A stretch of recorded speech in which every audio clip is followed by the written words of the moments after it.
அனைவருக்கும் வணக்கம். நாங்கள் இன்றைக்கு பார்க்க போகிறது கராம் சுண்டல் எப்படி தயாரிக்கிறேன்னு சொல்லி நாங்கள் பார்ப்போம். இந்த கராம் சுண்டல் எங்களோட ஸ்டைலில் நாங்கள் தயாரிக்கிறோம். இதுக்கு தேவையான பொருட்களை பார்ப்போம். முதலாவது கொண்டக்கடலை நாங்கள் 5 மணித்தியாலம் ஊற வச்சு அவற்றை அவிச்சு வச்சிருக்கிறோம். உப்பு போட்டு அவிச்ச நாங்கள். வெங்காயம், கருவேப்பிலை, கேரட், பச்சை மிளகாய் எடுத்து வச்சிருக்கிறோம். இது மாங்காய்க்கு பதிலாக நாங்கள் அம்புர்லங்காய் எடுத்து வச்சிருக்கிறோம். தக்காளி சோஸ், வெட்டுத்தூள், மஞ்சள் தூள்,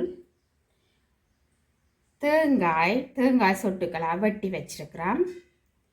பெருஞ்சீரகம், உப்புத்தூள், கடுகு. இது இவ்வளவுதான் எங்களுக்கு கராம் சுண்டல் தயாரிப்பதற்கு தேவையான பொருட்கள். இவற்றை வச்சுக்கொண்டு நாங்கள் கராம் சுண்டல் எப்படி தயாரிக்கிறோன்னு சொல்லி பார்ப்போம். காய்ச்சி சூடேறிட்டு அப்போ நான் கொஞ்சம் நல்லெண்ணெய் சேர்த்துக்கொள்கிறோம்.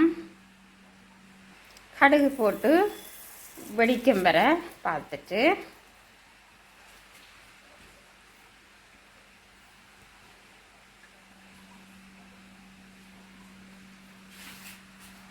பெருஞ்சீரகத்தை சேர்த்துக்கொள்வோம்.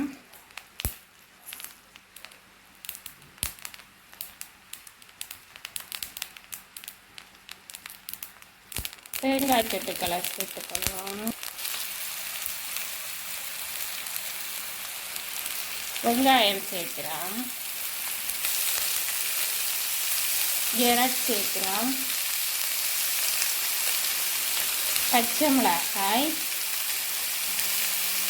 கருவேப்பிலை,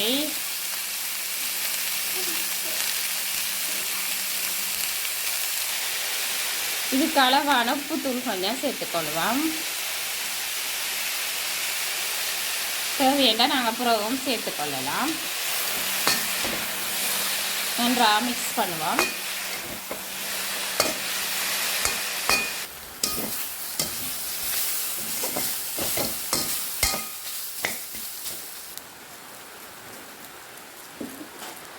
வெட்டுத்தூள் சேர்த்து நன்றாக கிளறி விட்டுருக்கிறோம்.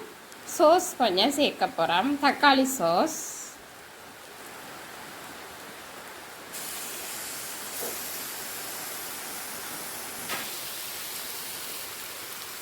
கொண்டக்கடலையை சேர்த்துக்கொள்வோம்.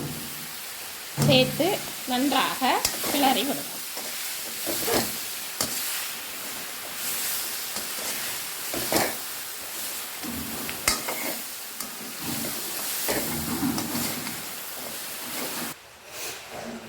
இப்போது எங்களோட கராம் சுண்டல் ரெடி ஆயிட்டு.